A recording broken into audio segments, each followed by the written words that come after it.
여러분 2025년도 우리 나주혁신 장로교회 목회 방향을 담은 캐치프레이즈를 여러분 기억하세요? 여러분이 기억하지 못할 걸 알고 저는 친절하게 먼저 말씀드릴 테니까 따라해 보시길 바랍니다. 더 깊어지는 사랑, 더 넓어지는 사랑. 네.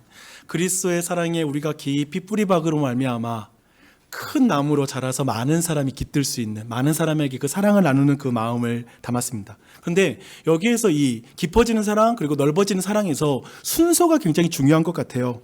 그리스도의 사랑에 우리가 깊이 뿌리를 내려야 사랑의 열매를 많이 맺을 수 있고, 그래야 많은 사람에게 그 열매를 나눌 수 있다라고 생각합니다. 그래서 지금 교회는 1월달, 2월달을 우리가 함께 하나님과 관련된 그 예배 세우기를 함께 힘쓰고 있습니다. 여러분, 이 세우기를 통해서 공동체를 통해 주시는 하나님의 말씀에 순종함으로 개인의 예배가 세워지는 그 은혜가 있기를 바랍니다.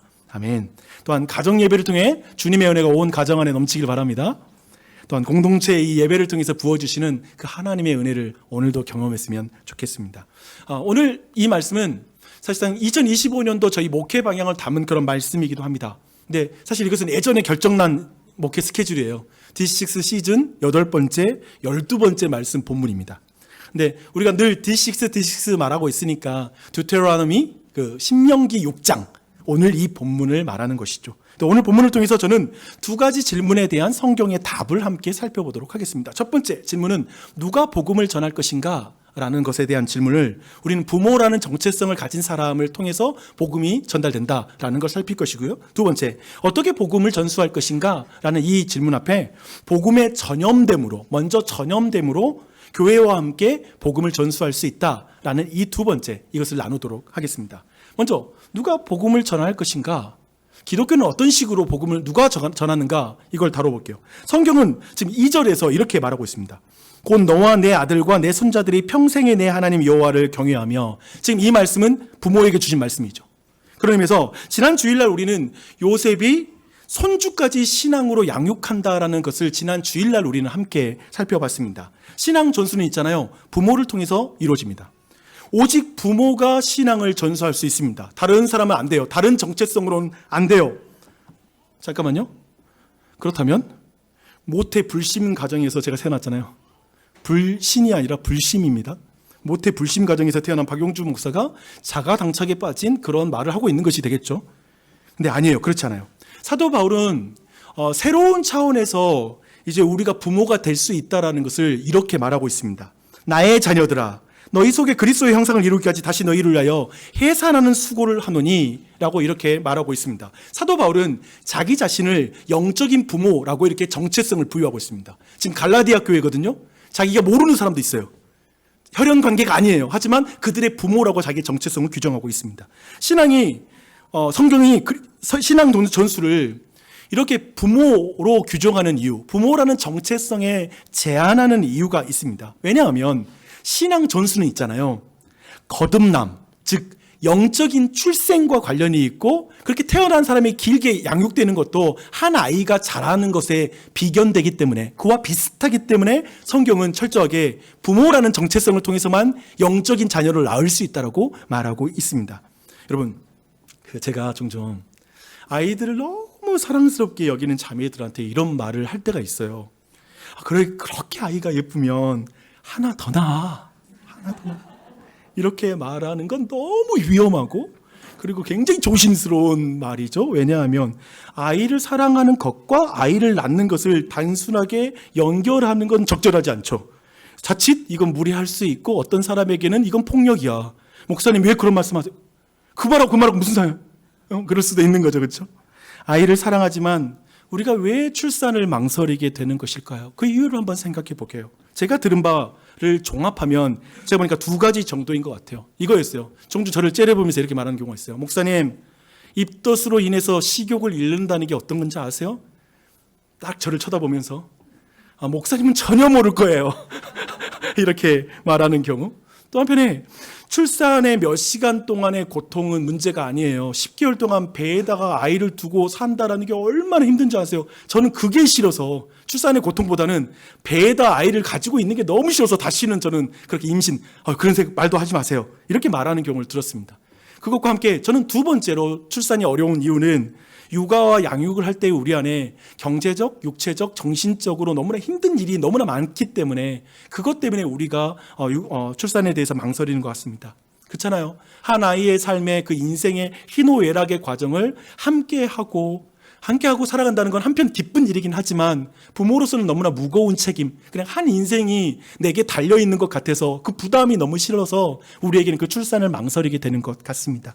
우리는 오늘날 부모가 감수해야 할 여러 어려움 속에서 저출산의 원인을 이렇게 찾을 수가 있죠. 그렇다면 이런 맥락에서 한국 교회에서 주일학교가 점점 줄어들고 있고 아이들이 교회에서 사라진다라고 하는 말하는 그 이유도 해산의 수고를 감당할 어른들이 줄어들고 있기 때문이 아닌지를 생각해 봐야 할 것 같습니다. 그래서 사도 바울은 사실 이것을 잘 알고 있기 때문에 이렇게 말을 해요. 그리스도 안에서 1만 스승이 있으되 아버지는 많지 아니하니 그리스도 예수 안에서 내가 복음으로써 너희를 낳았음이라 라고 말하고 있습니다. 그러니까 이건 초대교회부터 지금까지 나타난 현상이기는 한데요, 교회 안에 일타 강사가 그렇게 많아요. 쉽게 말해서 성경에 대해서 논하고 이야기하고 그냥 이론적으로 그걸 말하는 사람은 너무나 많다라는 것입니다. 목사뿐만 아니라 이제는 교회 밖에도 보니까요, 성경에 대해서 해박한 지식을 드러내는 사람들이 있어요. 최근에 기독교 교회에서 너무나 화제가 되었던 유튜브에 어떤 센세이션을 일으킨 게 있었습니다. 뭐냐면 너진똑이라는 그분이 기독교, 예수는 누구인가? 아니면 구약 성경과 신약 이런 것을 요약해서 전달하는, 원래 이분이 인문학의 책들을 요약해서 전달하는 게 이분의 일인데 그분이 요약한 수준이 그냥 목사들 뺨친 거예요. 예수 안 믿는 사람인데. 그 이해가 너무 깊었던 거예요. 근데 결국 이분이 이걸 만드는 과정에서 교회를 다니기 시작했어요. 너무나 감사한 일이었던 것 같아요. 근데 여기저기에서 기독교에 대해서 다 한마디씩 합니다. 여러분 마을 모임은 어떠세요?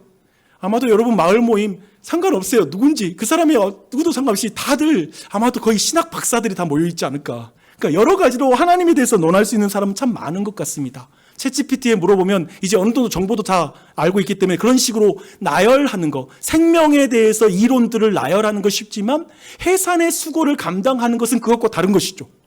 그 차이가 있는 것이죠. 지금 교회에 필요한 것은 바로 해산의 수고를 감당할 어른이 필요하다는 것이죠. 그것이 지금 성경에서 말하는 것입니다. 나주혁신 장로교회에 160여 명의 아이들이 있다고 그러면 많은 사람들이 놀랍니다. 여러분 그런 경험 있으세요? 주일학교 아이들이 몇 명이나 돼요? 우리 교회 주일학교 애들이 160명 정도 다녀요. 깜짝 놀래요. 이 규모에. 제가 주변에 목회자들을 제가 수백 명 만나봤잖아요. 이런 경우는 없어요. 160명 있는 교회는 많아요. 근데 어른이 160명인데 160명인 교회는 없어요. 그래서 제가 늘 말하죠. 우리 교회 교인들이 얘를 그렇게 다 샀냐. 그러나 주님은 우리에게 그 아이들에 대한 책임을 물을 것 같습니다. 주님이 원하시는 것은 우리가 아이들의 숫자를 자랑하는 것이 아니라 아이들을 위해서 해산의 수고를 감당하는 걸 원할 것 같아요. 우리가 아이들이 많은 교회라는 명예를 얻는 것보다 아이들을 위해서 수고하는 그 멍에를 맬 수 있는 교회가 될 것인가 라는 게 우리에게 중요한 과제인 것 같습니다. 주 안에 사랑하는 나주혁신 장로교회 여러분, 우리에게 주어진 이 많은 아이들을 당연하게 여기지는 마십시오. 정말 이것은 이례적인 일입니다. 그래서 우리는 이것에 대해서 얼마나 감사하고 책임감을 느껴야 되는지 모를 수 있다는 것이죠. 우리가 해산의 수고를 감당하지 않으면 우리의 자녀들은 어느 순간에 그냥 세상 가운데 거듭나지 않은 상태로 세상 가운데 빠져들 수 있을 것 같습니다. 그럼에도 지금 여기까지 이야기를 들었음에도 불구하고 여러분 안에 여전히 출산은 망설여지죠. 그렇죠? 영적인 부모가 되는 일을 결단하는 것은 쉬운 일이 아닌 것 같습니다.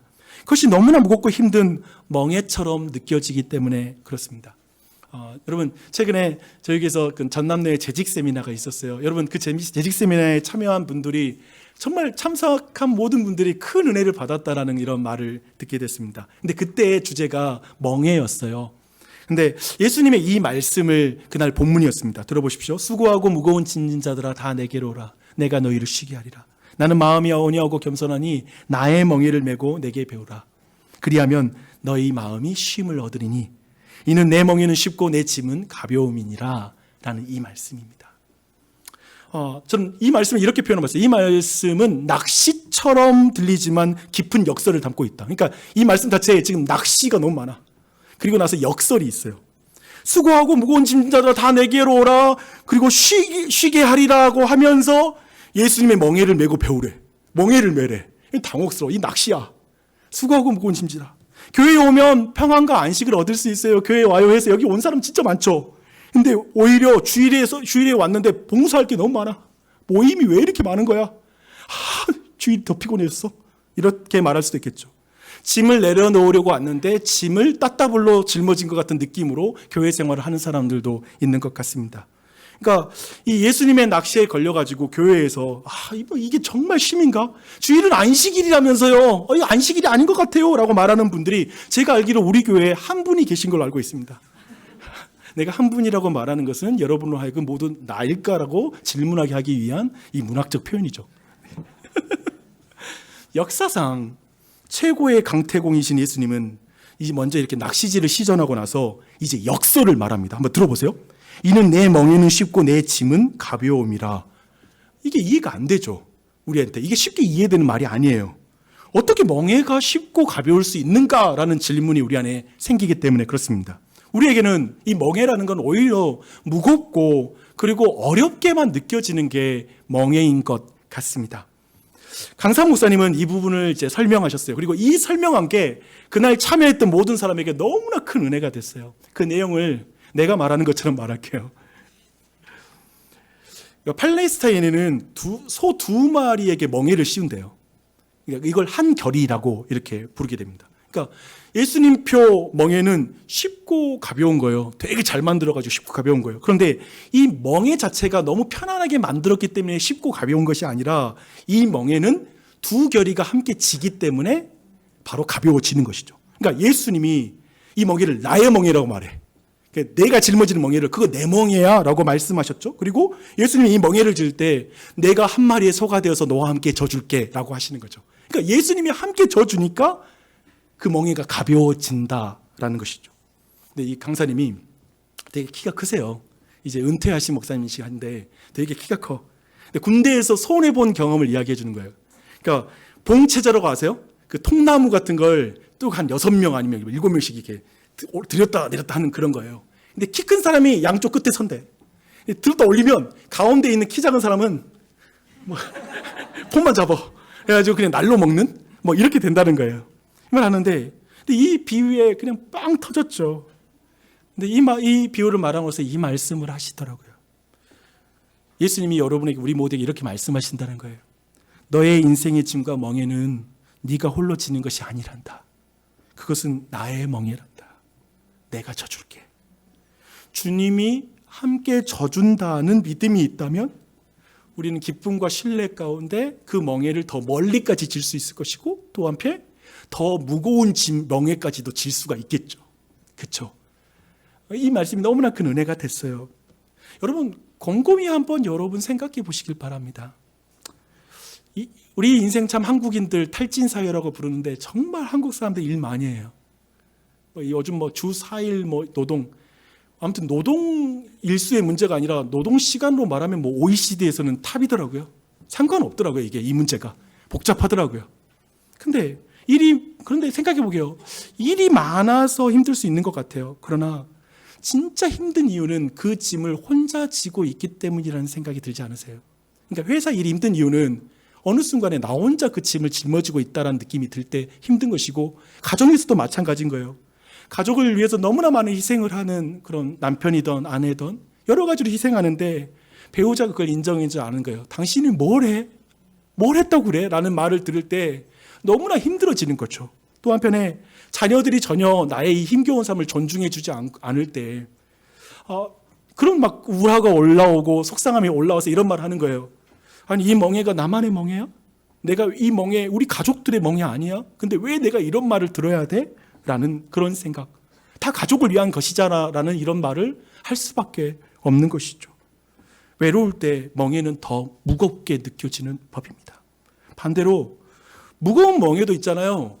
배우자가 함께 한다고 하면 그러니까 여보 힘내. 이제까지 잘 왔잖아. 우리 같이 한번 해보자라는 말 들으면 또 한편에 자녀들이 힘내세요라고 응원해 준다라면 그냥 어느 순간에 세상에서 다 모든 걸 얻은 것 같은 마음에서 솟아올라오는 막 힘이 마음에서 올라오는 것 같아요. 그렇다면 우리는 어때요? 예수님의 이 말씀, 내 인생의 짐과 멍에를 혼자 지지 말아라, 내가 함께 져줄 것이니까 내게로 오라 라는 이 말씀이 막 힘이 불끈불끈 솟아오르는 그런 말인가요? 잘 생각해 보세요. 사실 부부 사이에도 그 말은 엄청난 능력이 있어요. 근데 예수님의 이 말씀을 여러분 듣고 마음에 와닿으십니까? 라는 질문을 하고 싶습니다. 그렇다면 우리는 예수님의 말씀, 내 인생의 짐과 멍에를 혼자 지지 마라, 내가 함께 져줄 것인 내게로 오라 라는 이 말씀을 힘을 얻고 계신다면 우리는 왜 이 말에서 힘을 얻는 것일까요? 왜냐하면 예수님은 지금 하나님께서 예수님을 통해 우리를 사랑하고 계신다는 걸 느끼기 때문에 그렇습니다. 그렇잖아요. 사랑하니까 짐을 나눠지는 거죠. 그걸 느끼니까 너무나 우리가 감동하는 것입니다. 예수님은 우리가 질 수 없는 죄의 짐, 곧 죽음이라는 진정한 멍에를 예수님이 우리를 대신해서 짊어지셨습니다. 이스라엘의 그 재물 중에 가장 비싼 재물이 뭔지 아세요? 소예요, 소. 근데 예수님은 진정한 소가 되셔서 자신을 제물로 바치셨죠. 우리를 구원하기 위해서. 하나님의 유일한 아들이신 예수님께서 마음과 뜻과 힘을 다해서 죄인을 사랑하셨습니다. 우리가 아직 죄인 되었을 때 그리스도께서 우리를 위해 죽으심으로 하나님께서 우리에 대한 자기의 사랑을 확증하고 드러내셨습니다. 죄인은 우리 모두가 이 죄인으로서 이것을 믿을 때 우리가 거듭났어요. 그 사랑을 믿을 때 우리는 거듭나는 것이죠. 다시 태어난 거예요. 이는 마치 레미제라블에서 장발장이 절도죄로 체포되었을 때 미리엘 주교가 그를 용서하면서 은초대를 건넸을 때 그것이 장발장의 운명을 바꾸는 것처럼 그의 인생을 바꾸는 것과 같은 것이죠. 우리 모두는 하나님의 용서의 그 사랑으로 거듭났으며 그래서 그 사랑으로만 영적인 부모로 내가 살아가기를 결단할 수 있다는 거예요. 다른 게 아니라는 거예요. 오직 성부 하나님께서 예수 그리스도를 희생시키면서 나를 사랑하셨으니 내가 기꺼이 나도 영적인 아버지가 되어서 그 희생에 그 멍에를 매겠다라는 결단은 사랑으로부터 파생하여 이루어낼 수 있다라는 것이죠. 그 사명을 감당할 수 있도록 우리를 이끄시는 줄로 믿습니다. 아멘. 그래서 부모를 향한 하나님의 첫 번째 명령이 뭔지 아세요? 그게 5절에 나와요. 그래서 너는 마음을 다하고 뜻을 다하고 힘을 다하여 내 하나님 여호와를 사랑하라. 그러니까 지금 자녀들한테 달려가서 사랑하라는 말이 먼저가 아니라 하나님 아버지를 먼저 사랑하라고 말하고 있습니다.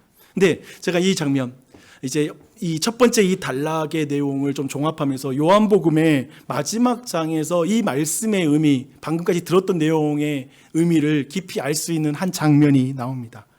예수님을 배신하고 부인한 베드로와 제자들이 이제 예전에 자기가 탔던 배를 다시 타요. 그리고 밤새 그물을 던집니다. 하지만 그들의 손에는 아무런 열매가 없죠. 한 마리도 물고기가 잡히잖아요. 이것도 기적이에요. 아세요? 밤새 했는데 물고기 한 마리도 없어. 이 굉장한 기적이야. 그때 호숫가에 있던 한 사람이 지친 그들에게 말씀하십니다. 얘들아, 오른쪽으로 던져봐. 오른쪽으로. 라고 말해요. 그러자 그대로 해요. 그리고 놀라운 일이 벌어집니다.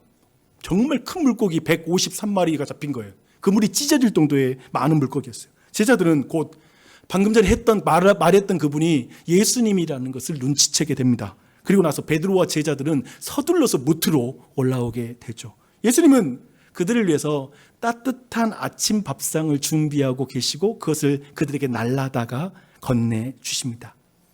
배신하고 도망쳤던 그 제자들, 그들을 여전히 사랑하고 있다는 것을 밥으로 표현하는 거예요. 저 어렸을 때 우리 어머니랑 너무나 안 좋을 때가 많아가지고, 근데 어머니의 사과는 와서 밥 먹어 이거였어요. 이리 와, 밥 먹어. 그러면 풀렸어요. 뭐 설명도 안 해, 사과도 안 해. 그래도 넘어가 줬어 우리 어머니. 근데 예수님이 와서 밥 먹으라는 거죠. 그 이미지가 생각이 나요. 그리고 나서는 배신자의 아이콘이 되어버린 베드로에게 예수님 물으십니다. 네가 나를 사랑하느냐? 베드로가 대답합니다. 내가 주님을 사랑하는 줄 주님이 아십니다. 라고 말해요.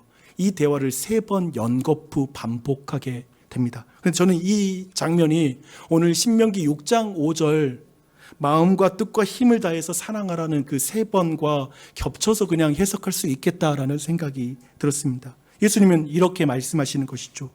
너는 내 곁에서 목숨 걸고 나를 사랑하겠다고 지켜주겠다고 고백했지만 결국 너는 나를 3번 부인했지. 그러나 나는 여전히 너를 마음과 뜻과 힘을 다해 너를 사랑한단다. 나의 사랑을 믿느냐? 그러니 너도 마음과 뜻과 힘을 다해 나를 사랑하느냐? 오직 나를 사랑할 때에만 내 양을 칠 수 있단다. 먹일 수 있단다. 내가 너에게 준 그 멍에를 질 수 있단다. 라고 말씀하시는 것이죠. 주 안에서 사랑하는 여러분. 그런 의미에서 여러분에게 이 아침에 좀 묻고 싶어요. 그리고 여러분 진짜 진지하게 들어보세요. 예수님의 말씀입니다. 네가 나를 사랑하느냐? 네가 나를 사랑하느냐? 오직 이제 오늘 방금 봤던 말씀, 오직 부모라는 정체성을 가진 자만이 복음을 전수할 수 있다는 것을 살펴보았습니다. 그러나 부모의 정체성은 예수님을 통해 하나님 아버지의 사랑을 받은 사람만이 가질 수 있는 정체성이다라는 걸 함께 봤어요. 하나님이 예수 그리스도를 통해 얼마나 큰 사랑으로 우리를 낳으셨는지, 얼마나 큰 해산의 수고를 해서 예수님이 우리를 낳으셨는지를 믿는 자녀만이 기꺼이 그 해산의 수고에 동참할 수 있게 된다. 이것을 성경에서는 예수님이 남겨진 십자가라고 표현하기도 하고 예수님의 멍에라고 말하는 그 일을 감당할 수 있다라는 걸 함께 살펴봤어요. 여러분, 사랑이 멍에를 가볍게 만듭니다. 우리 어머니를 보면 그래요. 다시 어머니 얘기하네요. 숱한 인생, 엄청난 인생을 살았죠. 근데 사랑이 멍에를 가볍게 하는 것 같아요. 그렇죠? 이제 성경은 신앙의 전수를 이제 어떻게 이루어가는지를 이제 함께 우리가 살펴보도록 하겠습니다. 함께 말씀을 읽을게요. 6절부터 9절까지 말씀을 우리 함께 읽어보도록 하겠습니다. 시작. 오늘 내가 내게 명하는 이 말씀을 너는 마음에 새기고 내 자녀에게 부지런히 가르치며 집에 앉았을 때에든지 길을 갈 때에든지 누워있을 때에든지 일어날 때에든지 이 말씀을 강론할 것이며 너는 또 그것을 내 손목에 매어 기호를 삼으며 내 미간에 붙여 표를 삼고 또 내 집 물선주와 바깥문에 기록할지니라. 지금 이거예요. 우리 자녀들에게 신앙을 전수하는 최고의 방식은 뭐냐면 이거예요. 먼저 보이지 않는 우리의 마음에 하나님을 타투하는 거예요. 문신을 새기는 거예요. 여러분, 문신이 피부에 새겨지듯이 하나님의 말씀이 우리의 삶과 정체성이 되게 하라라는 말씀인 것이죠. 이게 최고의 방법이에요. 자녀들에게 복음을 전수하는. 부모는 가장 사랑하는 자녀에게 한번 생각해 보세요. 부모는 가장 사랑하잖아요. 여러분, 자녀들이 가장 사랑하죠. 그리고 부모님도 우리가 사랑하지만 가장 사랑하는 자녀에게 마음에 새겨진 사랑을 자연스럽게 전하게 돼 있습니다. 오늘 말씀처럼 장소를 가리지 않고 내가 가장 사랑하는 걸 자녀에게 줘요. 잘 생각해 보세요.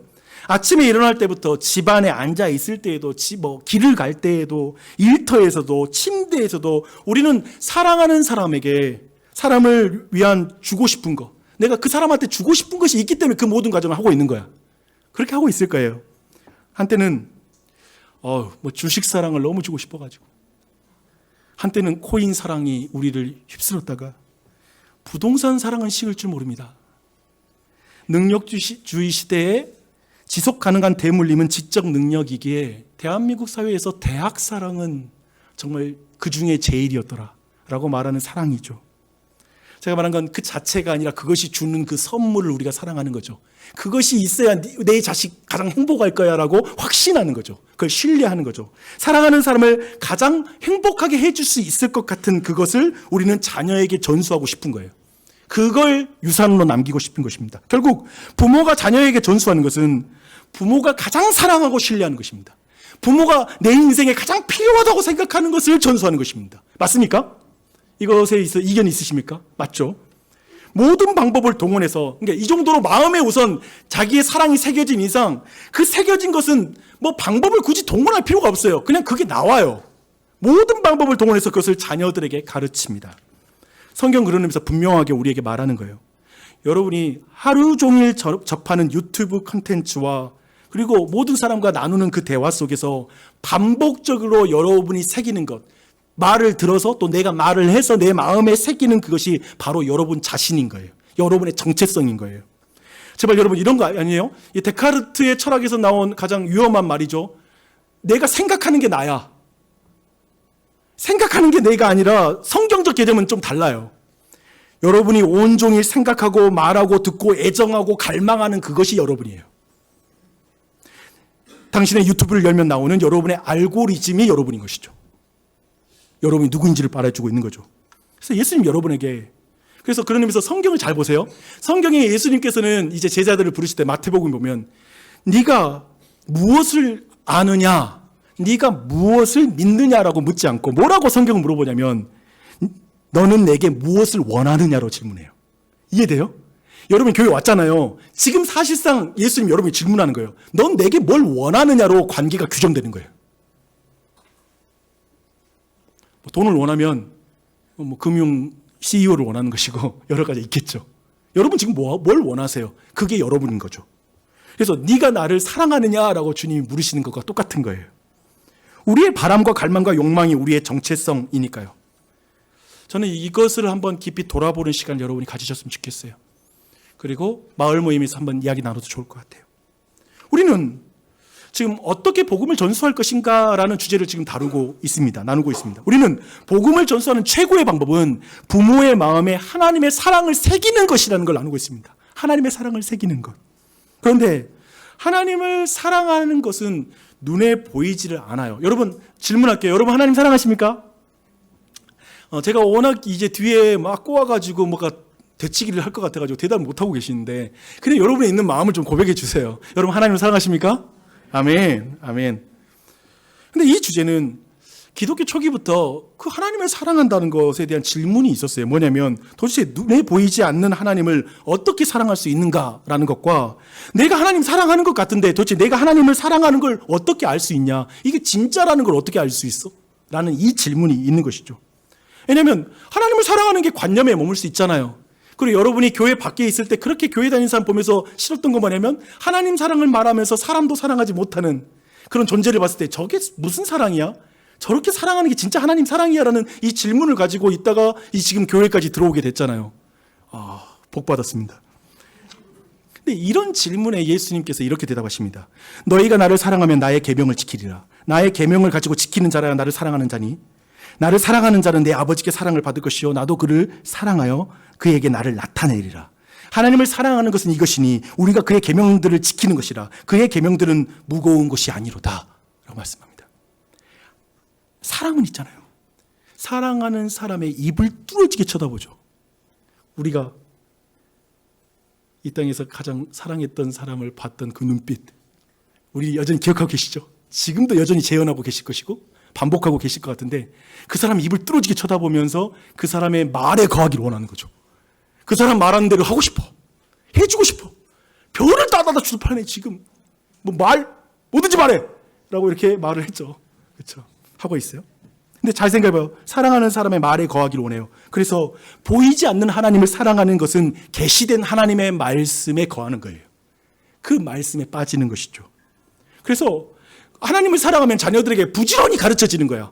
저게 하나님 사랑하는 사람이구나. 또한 가르치기 전에 그 말씀을 지키는 거야. 또 한편에 그 말씀을 지키기 전에 부지런히 그 부모가 자기 마음에 계속해서 말씀을 들려주는 거야. 어떻게든 말씀을 마음에 새기려고 몸부림쳐. 그 모습을 볼 때 우리는 저 사람 하나님 사랑하는구나 라는 걸 알 수 있다는 것이죠. 이것이 복음을 전수하는 최고의 방식입니다. 복음을 전수하는 방법은 결국 네가 나를 사랑하느냐라는 예수님의 질문에 대한 우리의 답과 깊이 관련이 있습니다. 여기에 내가 주님을 사랑하는 줄 주께서 아십니다라고 말을 못한다면 사실상 자녀들에게 신앙을 전수하는 문제는 여러분에게 너무나 먼 이야기가 될 것입니다. 우리는 예수님을 통해 말씀을 지키는 것이 곧 하나님을 사랑하는 길임을 배울 수 있습니다. 예수님을 보십시오.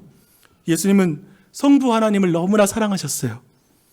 어떻게 성부 하나님을 사랑하셨을까요? 예수님께서 이렇게 말씀하십니다. 내가 하늘에서 내려온 것은 내 뜻을 행하려 함이 아니요 나를 보내신 이의 뜻을 행하려 함이라. 오직 내가 아버지를 사랑하는 것과 아버지께서 명하신 대로 행하는 것을 세상이 알게 하려 함이로다. 일어나 여기를 떠나자. 그래서 예수님은 십자가를 지시기 전날 밤에도 예수님이 이렇게 기도하셨습니다. 내 아버지여 만일 할만하시거든 이 잔을 내게서 옮기시옵소서. 그러나 나의 원대로 마시옵고 아버지의 뜻대로 하옵소서. 아버지의 원대로 하옵소서라고 말씀하죠. 아버지의 말씀대로 하옵소서라는 것이죠. 예수님은 하나님을 사랑하셨기에 하나님의 말씀 속에 거하는 거죠. 그렇게 계속 드러내는 거예요. 그래서 예수님은 집에 앉아서도 생각해보세요. 예수님이 제자들과 함께 사실 때 복음서를 읽어보세요. 집에 앉았을 때에도 말씀 전하세요. 길에서도 예수님은 말씀 가르치세요. 하늘을 볼 때에도 말씀 전해. 꽃을 봐도 예수님은 말씀을 전하고 있죠.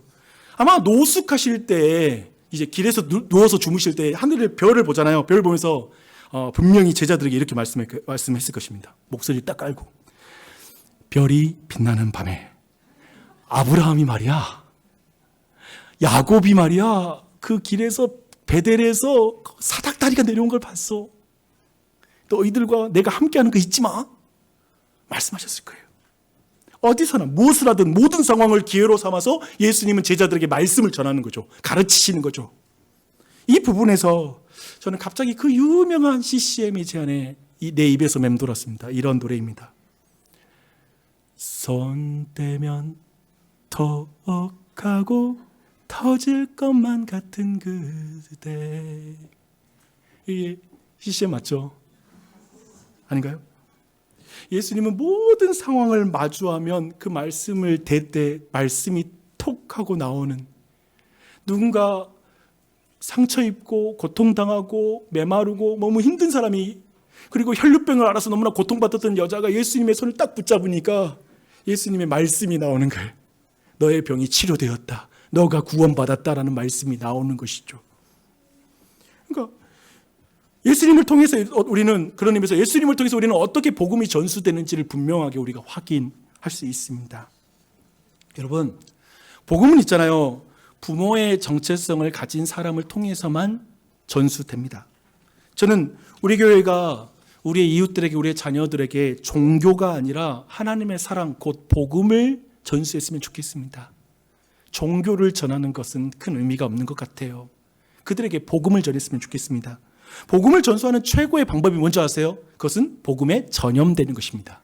전염되지 않으면 전수가 안 되는 것이죠. 괴테를 아십니까?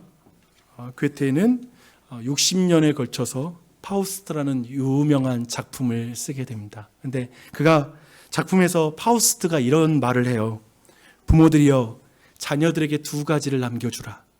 부모가 자녀에게 남겨줄 수 있는 위대한 두 가지는 날개와 뿌리이다.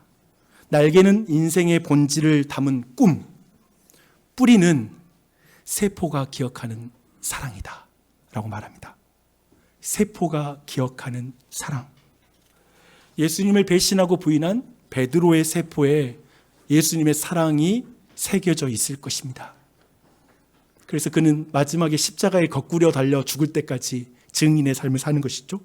예수님을 믿고 따르는 자들을 잡아 죽였던 사도 바울의 세포에도 예수님의 사랑이 너무나 강하게 각인되어 있습니다. 괴테가 남긴 인생의 결론과 같은 말이 있어요.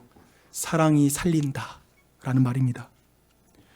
예수님의 사랑으로 살아난 사람만이 영적인 부모가 될 수 있고, 그 사람만이, 그렇게 그 사랑에 전염된 사람만이 우리처럼, 우리의 부모님처럼 동일한 실패와 시간이 필요한 우리의 아이들의 세포에 복음을 전하는 그 오랜 수고를 감당하면서 아이의 세포에 예수님의 사랑을 전달할 수 있을 것입니다. 예수님의 사랑에 전염된 사람만이 그 사랑을 전수할 수 있습니다. 이걸 꼭 기억하십시오. 그리고 회복하십시오. 주님과의 사랑 지금 회복하지 못하고 자꾸 시간 많이 보내지 마세요. 빨리 마음 고치세요. 빨리 주님의 사랑을 회복하세요. 우리 한 사람의 운명만 달린 게 아니에요. 자녀들에게도 너무나 큰 영향을 줘요. 빨리 회복하셨으면 좋겠습니다. 주 안의 사랑은 여러분, 이 시간 다시 주님의 하시는 물음 앞에 여러분 서셨으면 좋겠어요. 네가 나를 사랑하느냐? 네가 나를 사랑하느냐? 저를 따라 고백할 수 있는 분들 좀 따라서 고백해 보시지 않겠습니까? 네, 제가 주님을 사랑합니다. 네, 한 번만 더 하시게요. 네, 제가 주님을 사랑합니다. 주님이 여러분에게 이렇게 말씀하세요. 내 양을 먹여라. 가족을 넓혀라. 사랑의 대상을 더 넓혔으면 좋겠구나. 이것은 너무 무거운 멍해죠. 그렇죠? 그래서 사실 이해타산이 굉장히 빠르신 분들은 방금 전에 제가 따라하라는 말을 따라하지 않고 피할 생각을 했을 것이고 굉장히 여러 가지 복잡한 마음으로 소리를 줄였을 가능성도 있습니다. 제가 그 이해타산이 빠르신 분들 알고 있어요. 그래요. 그렇죠? 사실 우리가 그래요. 이번 주 제가 힘든 시간을 좀 보내고 있는 것 같아서 한 지체한테 문자를 보냈어요. 힘내요 라는 문자였어요. 그런데 예상치 못한 답장이 돌아왔어요. 너무 당혹스러웠어. 힘을 빼려고요. 힘을 빼려고요? 힘내라고 했는데? 저는 그 순간 그 문자 보면서 쉽게 이해가 됐죠. 바로 알아차렸어요. 이 멍에는 주님과 함께 결의로 매는 멍에이기 때문에 그렇죠. 그래서 인생의 짐이건 교회의 멍에건 혼자 그것을 지려고 힘이 바짝 들어가잖아요. 그러면 너무 무거워지고 힘이 드는 거예요. 수고하고 무거운 짐진자가 되는 거예요. 너무 힘들어요. 그래서 우리는 그 멍에를 주님과 함께 머는 법을 배워야 되는 것이죠. 주 안의 사랑 여러분, 인생의 멍에와 교회의 사역은 피하거나 줄여서 가벼워지는 것이 아니라 주님과 함께 맴으로 가벼워지는 것입니다. 회개하세요. 요즘 너무 고민하지 마시고 너무 지금 근심하지 마시고 빨리 이 멍에를 주님과 함께 지세요. 그 자리로 다시 돌이키십시오. 그러니 짐을 지는 법을 잘 배워가는 게 잘 늙는 것 같아요. 나이 들어가는데 야 애들 앞에서 야 아빠가 얼마나 열심히 살아서 여기까지 왔는 줄 알아? 라고 말하고 이 성취를 마음껏 누려라고 말하는 게 잘난 게 아니라 야 인생 혼자 질 수 있는 인생 아니다. 주님과 함께 지어야 돼 라고 말하는 게 더 가치 있다고 믿어요. 지난 리더바 모임 때 한 장로님께서 설 연휴 기간에 있었던 은혜를 저에게 나눠주셨어요. 과거에 좀 신앙생활을 같이 했던 한 여자 그 동생이 있는데 이제 그분이 지금 삼천포에서 한 교회를 다니고 있는데 그 교회의 독특한 이야기를 듣고 되게 은혜를 받았대요. 뭐냐면 거기서는 아이들이 이제 고등학교를 졸업하고 나고 대학교를 진학하면 경남 아니면 부산 멀리 말하면 서울까지 올라간 애들이 있는데 그 대학교 간 애들이 주말이면 전부 다 내려온대 교회로. 이게 무슨 말이야. 그렇죠? 이를 위해서 교회는 교통비를 다 지원해 준대요. 그래서 그들의 신앙을 잘 돕고 있다고 합니다. 그런데 벌써 이 말 들으면 저는 여러분 안에 지금 이해태산이 빠른 여러분 안에 어떤 심리가 돌아가는지 거의 알고 있어요. 아니 왜 이렇게 비효율적인 소리를 하고 있어? 과연 이게 바른 것인가? 가까운 교회로 인도하는 것이 더 바른 것 아닐까? 라고 이렇게 생각할 수도 있겠죠. 근데 저는 되게 신기해. 이러면 이단이고 뭐고 상관없어. 저는 아니 도대체 거기 어른들은 어떻게 아이들에게 이런 가치를 심어줄 수 있는 거야? 막 이런 질문이 생겨요. 도대체 뭐 어떻게 된 거야 이거? 왜냐면 저는 죽어도 못 하겠어요. 우리 교회에서 지금 뭐 그잖아요. 뭐 아무리 설교해도 잘 안 움직이시죠, 그렇죠? 목사가 아무리 말해도 뭐 이게 전수가 이렇게 뭐 되는 게 없어요. 쉽지 않아요. 근데 제가 볼 때는 방금 전처럼 뭐 갑자기 뭐 이해타산으로 보게 된다라면 저는 갑자기 이 교회를 이해타산으로 판단한다면 본질을 놓치고 삼천포로 빠질 가능성이 커진다라는 생각이 들어요. 도리어 오늘 주제 안에서 이 장면을 한번 생각해 보게요. 이 교회 안에 이런 전통이 생긴 이유가 있대요. 한 장로님의 아들이 대학을 진학하게 된 거예요. 네, 아마 그 교회에서 이제 처음으로 대학생이 나온 상황이었나 봐요. 네, 장로님이 감동이 있어가지고 아들을 불러놓고 이야기한 거예요. 네가 우리 교회에서 처음으로 이제 멀리 타지로 떠났는데 주말에 네가 교회 와서 봉사했으면 좋겠다 라고 이렇게 말을 한 거예요. 근데 아들이 오게 된 거예요. 근데 이 말씀하고 나서 우리 교회 장로님께서 이런 묵상을 나누시더라고요. 본인은 이제 교회에서 성장하면서 늘 교회에서 가르침 받은 게 하나님 중심, 교회, 그다음에 성경 중심, 교회 중심이란 말을 듣고 성장해 왔다는 거예요. 근데 하나님을 사랑하는 것 그리고 성경을 사랑하는 것은 늘 들었고 뭔 말인지 알겠는데 근데 이 삼천포 교회 이야기를 들으면서 그런 질문이 생겼대요. 나는 이 교회를 사랑하는가? 장로님이신데 스스로 다시 한번 질문하게 되는 것이죠. 우리 전부 다 하나님을 사랑한다고 하시잖아요. 그런데 그리스도의 몸된 교회를 사랑하는 법을 아는가? 라는 이 질문을 다시 한번 해볼 수 있을 것 같아요. 그런데 저는 이 나눔 속에서 이 이야기 들으면서 이런 생각이 들었어요. 복음에 전염된 부모만이 자녀에게 복음을 전수하는구나 라는 게 이 이야기 속에 제가 받은 교훈이기도 했어요. 그렇지 않아요? 이게 억지로 되겠습니까? 주 안의 사랑하는 여러분, 우리는 이런 모든 것이 사랑으로만 가능하다는 걸 알아요. 자식들 키워봐서 알잖아요. 아이들은 사랑으로 설득되지 힘으로 설득되는 법 없으니까.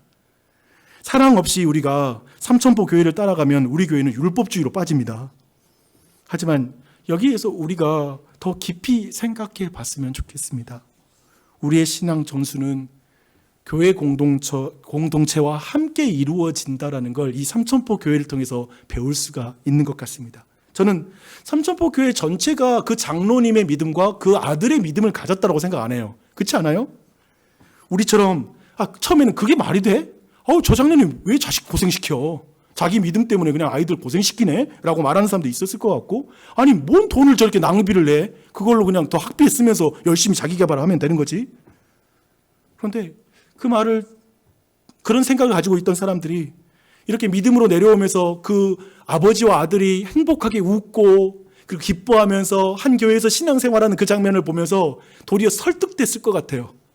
억지로 하는 게 아니라 나도 저 장로님 되려면 저렇게 해야 되나 보다 해서 되는 게 아니라 그 모습을 보면 너무 좋아 보여서 거기에 있는 아이들도 나도 저렇게 되고 싶어서 그렇게 함께 그 대열에 동참했을 거라는 생각이 듭니다. 신앙 전수는 개인이 아니라 교회 공동체와 함께 가야 됩니다.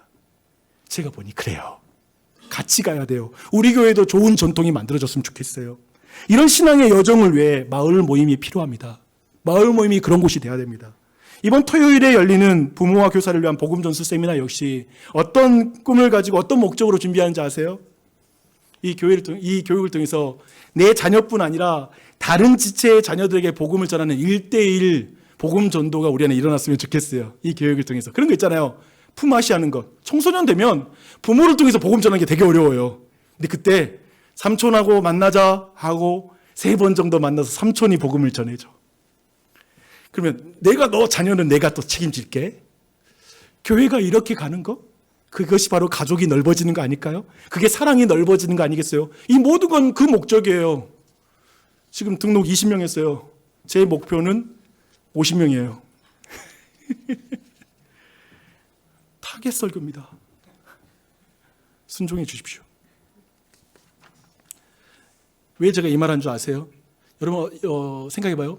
하나님, 제가 하나님을 사랑하게 해주세요. 하나님, 이웃을 사랑하고 싶어요. 하나님, 제가 복음을 전수하는 사람이 되고 싶어요. 라고 여러분이 기도하면 하나님의 응답은 그 사랑을 실천할 수 있는 기회를 주시는 것으로 응답하세요. 재밌죠? 기회도 없이 그냥 감정으로 오는 건 아니에요. 기회로 와요. 그리고 주님의 말씀인 줄 믿고 우리가 믿음으로 순종함으로. 그러므로 하나님 일하세요. 아주 중요한 말씀이에요. 요한복음 14장 21절. 나의 계명을 지키는 자라야 나를 사랑하는 자니 나를 사랑하는 자는 내 아버지께 사랑을 받을 것이요 나도 그를 사랑하여 그에게 나를 나타내리라. 봐봐요. 기회가 왔을 때 순종하면 그 순종하는 자리에서만 누리는 하나님의 사랑이 있다는 말이에요. 순종하는 자리에 가서만 만나는 하나님이 있고 그 추억이 있다는 말이에요. 이 말씀이. 마치 우리가 등산을 할 때 어느 지점에 올라가야 보여지는 것이 있는 것처럼 항상 신앙은 순종하는 그 자리에서 만나는 게 있어요. 저는 여러분의 지금 수준과 상관없이 믿음으로 주님 앞에 반응하는 은혜가 있길 바랍니다. 그리고 정말 이 믿음을 가지고 우리의 맡겨진 이 많은 영혼들을 향한 우리의 사랑, 이 신앙 전수를 위해서 우리 자신이 전염되는 그 은혜가 있고 전염 가운데 전수되는 그 은혜가 넘는 우리 나주신 장로가 되기를 간절히 축원합니다. 아멘. 그래서 우리 같이 좀 기도하고 싶어요. 그래서 말씀을 제가 나누고 싶은 기도의 부분은 제 머리에서 설교를 준비하면서 제 머리를 떠나지 않는 건 질문이었어요. 용주야, 네가 나를 사랑하느냐?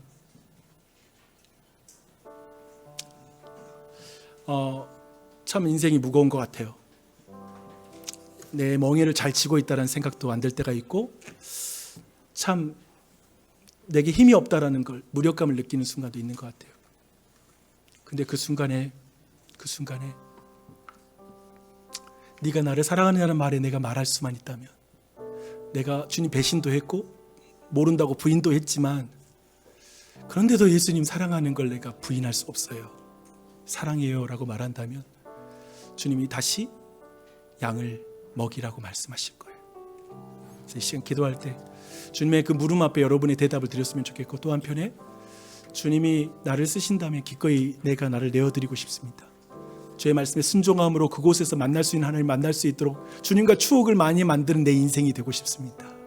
순종함으로 경험하는 주님의 사랑, 그 보여주고 나타내시는 하나님을 더 만나게 하여 주시옵소서라고 이 시간 한 목소리로 기도하도록 하겠습니다. 같이 기도합시다.